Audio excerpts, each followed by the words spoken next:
முருகனுக்காக கொண்டாடப்படுகிற விழாக்களில் ரொம்ப முக்கியமானது தைப்பூசம். நம்ம இந்தியாவில் பார்த்தோன்னா பழனிக்கு கால்நடையாக போகிறது.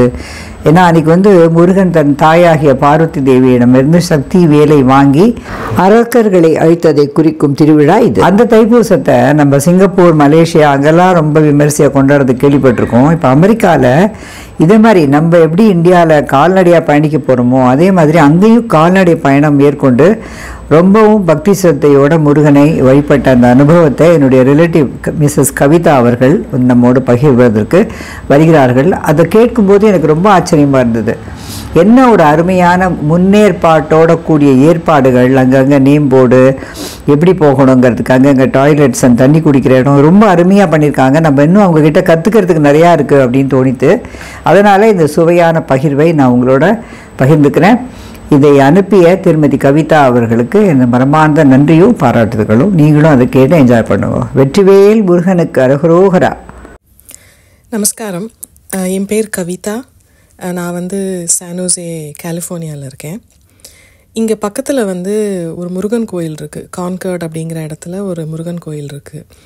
பிப்ரவரியில் தைப்பூசம்னு ஒரு பண்டிகை வரும் இல்லையா? ஸோ அந்த பண்டிகைக்கு இந்த முருகன் கோயிலில் ஒரு டெம்பிள் வாக் மாதிரி அரேஞ்ச் பண்ணியிருந்தாங்க. அதாவது இந்த பே ஏரியாவில் இருக்கிற மக்கள், அதுக்கப்புறம் யூஎஸ்லேருந்தே நிறைய இடத்துலேருந்து வந்திருந்தா. ஃபீனிக்ஸ்லேருந்து, டாலஸ்லேருந்து, பேக்கர்ஸ்ஃபீல்ட், நிறைய இடத்துலேருந்து ஃப்ளை பண்ணி இந்த வாக்குக்கு நிறைய பேர் வருவார். ரொம்ப வருஷமாக இது நடந்துட்டுருக்கு. எவ்ரி இயர் நானும் இதுக்கு ரெஜிஸ்டர் பண்ணணும்னு நினைப்பேன். பட் பிப்ரவரியில் நடக்கிற வாக்குக்கு நவம்பர்லேயே ரெஜிஸ்ட்ரேஷன்லாம் க்ளோஸ் ஆகிடும். நிறைய பேர் ஆல்ரெடி ரெஜிஸ்டர் பண்ணி முடிச்சிருப்பா. ஸோ இந்த தடவை நான் முந்திண்டு ஏர்லி நவம்பரே ரெஜிஸ்டர் பண்ணதுனால வி வர் லக்கி.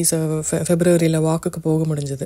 அவள் எப்படி பண்ணுறான்னாக்க, ஒரு சாட்டர்டே மார்னிங், அதாவது தைப்பூசத்தை ஒட்டி வர சாட்டர்டே மார்னிங் ஒரு 2 இடத்துலேருந்து கிளம்பும் கூட்டம். அதாவது ஒரு இடத்துலேருந்து 7 மைல் வாக் இருக்கும், இன்னொரு இடத்துலேருந்து கிளம்பினாக்க 21 மைல் வாக் இருக்கும். அந்த வாக்கை பூராவே இது வெல் எஸ்டாப்ளிஷ்டு ட்ரெயில்ஸ். அதனால் நல்ல க்ளீனாக இருக்கும், பேத்வே எல்லாம் இருக்கும், ஒன்றுமே பிரச்சனை இருக்காது. ஸோ அங்கே பார்க்கிங்கெல்லாம் நல்லா அரேஞ்ச் பண்ணி, அங்கே லோக்கல் போலீஸ் எல்லாம் இன்ஃபார்ம் பண்ணி, அந்த சிட்டியோட பர்மிஷன் வாங்கி, நிறைய இடத்துல இப்போ போலீஸ் ஃபோர்ஸ்லாம் போட்டிருந்தாங்க. பார்க்கிங் ரெகுலேஷன் பண்ணுறதுலேருந்து, இப்போ ஸ்ட்ரீட்டை க்ராஸ் பண்ணணுன்னாக்கா அந்த கிராசிங்கை ரெகுலேட் பண்ணுறதுலேருந்து எல்லாத்துக்குமே ஏகப்பட்ட volunteers and government officials and police officials எல்லாமே போட்டிருந்தாங்க. ஸோ நாங்கள் 7 மைல் வாக் பண்ணினோம். பிகாஸ் இதுதான் ஃபஸ்ட் இயர் அப்படிங்கிறனால 7 மைல் பண்ணலாம் அப்படின்ட்டு. ஸோ அங்கே பார்க் பண்ணி முடிச்சுட்டு நாங்கள் ரெஜிஸ்ட்ரேஷன் அந்த பேண்டெல்லாம் வாங்கிட்டு we started walking. And walk ரொம்ப நல்லா ஆர்கனைஸ்டாக இருந்தது. அதாவது எவ்ரி மைலுக்கு there was a water station. தண்ணி வேணும்னா தண்ணி குடிக்கிறதுக்கு அங்கங்கே வாட்டர் ஸ்டேஷன் இருந்தது. அண்ட் எல்லா இடத்துலையும் சைன்ஸ் இருந்தது.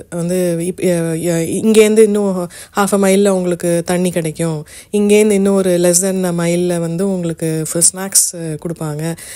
அந்த மாதிரி பார்க்குறச்சே மோட்டிவேட்டிங்காக இருக்கும். ஓகே, இன்னும் கொஞ்சம் தூரம் நடந்தால் நமக்கு தண்ணி கிடைக்கும், கொஞ்சம் தூரம் நடந்தால் ஸ்நாக்ஸ் கொடுப்பாங்க.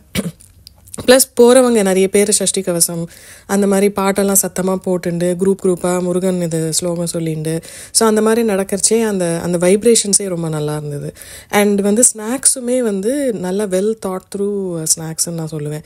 பிகாஸ் எது நமக்கு எனர்ஜி கொடுக்குமோ அந்த மாதிரி ஐட்டம்ஸாக சூஸ் பண்ணியிருந்தாங்க. சுண்டல், அதுக்கப்புறம் எலக்ட்ரோலைட்ஸ், பனானா, ஸோ இந்த மாதிரி very limited set of snacks. But அதை சாப்பிட்டாக்க ஒரு நல்ல ஒரு எனர்ஜி பூஸ்ட் கிடைக்கும் அந்த ரிமைனிங் போர்ஷன் ஆஃப் த வாக்கை நம்ம நடக்கிறதுக்கு. அண்ட் அந்த ஸ்நாக்ஸ் டிஸ்ட்ரிபியூட் பண்ணுற ஏரியாலையுமே ட்ராஷ் கலெக்ஷன் அவ்வளோ நல்லா ஆர்கனைஸாக இருந்தது. பனானா தோலெல்லாம் ஒரு டப்பாவில், அப்புறம் அந்த பேப்பர் கப்ஸ் எல்லாம் ஒரு டப்பாவில், ஸ்பூன்ஸ் எல்லாம் இன்னொரு ட்ராஷ் கண்டெய்னரில் தனித்தனியாக சார்ட் பண்ணி வச்சுட்டாங்க. கிட்டத்தட்ட கூட்டம் 20,000 பீப்புள் அன்றைக்கி நடந்திருக்காங்கன்னு சொல்கிறாங்க. அண்ட் கோயில்கிட்ட போனோடனே கோயில் இப்போது அந்த பழைய கோயிலை இடித்து ஒரு பெருசாக கட்டிகிட்டு இருக்காங்க. ஆக்சுவலி இப்போ கோயில் நல்லாவே வந்துட்டுருக்கு. அந்த கோபுரம்லாம் கட்டியாச்சு. அண்ட் கோபுரத்தில் பெயிண்டிங்லாம் இப்போ நடந்துட்டுருக்கு. May 9 அன்னைக்கு கும்பாபிஷேகம். ஸோ இப்போதைக்கு அந்த மெயின் விக்கிரகம் முருகன் எல்லாமே பக்கத்தில் ஒரு சின்ன வீட்டு மாதிரி இடத்துல, அந்த இடத்துல தான் வச்சுருக்காங்க. ஸோ அங்கே தான் தரிசனம் கிடச்சிது எங்களுக்கு. ஸோ அங்கே கோயில்கிட்ட போகிறச்சேயும் crowd management was really good. ஏன்னா அங்கே கிட்டத்தட்ட திருப்பதியில் இருக்கிற மாதிரியே குரூப்பாக நிற்க வச்சு ஒரு குரூப்பாக டெம்பிள் கிட்ட மூவ் பண்ணி அதுக்கப்புறம் டெம்பிள் கிட்ட போனோடனே அந்த வரிசையாக அந்த பிரகாரம் சுற்றி வர மாதிரி க்யூ மாதிரி போட்டு அதுக்கப்புறம் முருகன் தரிசனமும் ரொம்ப நல்லா நடந்தது. ரொம்ப அழகாக அலங்காரம் பண்ணி வச்சுருந்தா. அதெல்லாம் முடிச்சுட்டு தர்ஷன் ரொம்ப நிம்மதியாக திருப்தியாக இருந்தது. எதுவும் யாரும் பிடிச்சி தள்ளலை. ஸோ வந்து நிம்மதியாக பார்க்க முடிஞ்சது இவ்வளோ தூரம் நடந்து போனதுக்கு. அண்ட் தென் அதை முடிச்சுட்டு வெளியில் வரைச்சே ஈவன் பிரசாதம் distribution was very well organised. எல்லாம் பாக்ஸ்டு பிரசாதம் இருந்தது. இங்கே லோக்கல் பே ஏரியாவில் இருக்கிற ரெஸ்டாரண்ட்ஸ் எல்லாம் வந்து ஸ்பான்சர் பண்ணியிருந்தா. ஸோ அவள் வந்து ஃபுட்டு கொண்டு வந்து அங்கே வச்சுருவா. Volunteers will pack the food into the boxes.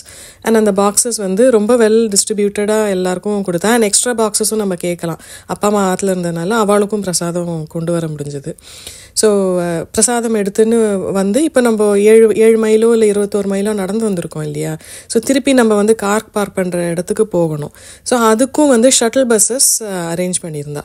So school bus எல்லாம் வரிசையாக வந்து பக்கத்தில் இருக்கிற ஸ்கூல்ஸ் எல்லார்கிட்டையும் பேசி அந்த ஸ்கூல் பஸ்ஸஸ் எல்லாம் வந்து they started deploying for taking us back. அதுதான் ஷட்டில் பஸ்ஸாக யூஸ் பண்ணா. ஸோ அதுவுமே வந்து ஸ்டூடெண்ட் வாலண்டியர்ஸ் நிறைய பேர் இருந்தா. So to organise the crowd. And எங்களை வந்து 2 லைனாக நிற்க வச்சா. வந்து ஒரு லைன் வந்து அந்த 7 மைல் ஸ்டார்ட் ஆகிற இடத்துக்கு கூட்டின்னு போகும். இன்னொரு லைன் வந்து 21 மைல்ஸ் ஸ்டார்ட் ஆகிற இடத்துக்கு கூட்டின்னு போகும்.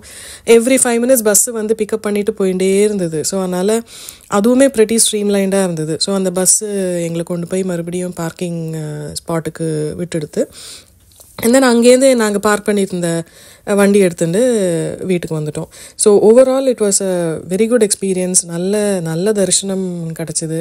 அண்ட் டெஃபினட்டாக வந்து உலகம் பூரா இருக்கிறவா இந்த இதுக்கு வந்து வரணும் அப்படின்னு நான் ஆசைப்பட்றேன். நெக்ஸ்ட் இயர் இதே மாதிரி Februaryயில் இருக்கும். பட் டெஃபினட்டாக நவம்பர்லேருந்தே ஃபில் ஆக ஆரம்பிச்சிடும். ஸோ கண்டிப்பாக வந்து நீங்கள் எல்லாருமே கலந்துக்கணும்னு நான் ஆசைப்பட்றேன். Thank you so much. Thank you so much Kavitha உன்னோட ஷேருக்கு. இது கேட்கறச்சே நம்மளுடைய இந்திய பண்பாடும் கலாச்சாரமும் எவ்வளோ தூரம் உலகம் முழுக்க பரவி இருக்கு. அதை எப்படி விடாமல் அதே சமயத்தில் இன்னும் பெட்டராக நம்ம இந்தியாவில் பண்ணுறதை விட இன்னும் அழகாக ஆர்கனைஸ் பண்ணி அங்கே இருக்கிற இந்தியர்கள் பண்ணுறாங்கங்கிறது கேட்கறச்சே அவ்வளோ சந்தோஷமாக இருக்குது. இதை கேட்ட அனைவருக்கும் எனது மனமார்ந்த நன்றி. வெற்றிவேல் முருகனுக்கு அரோகரா.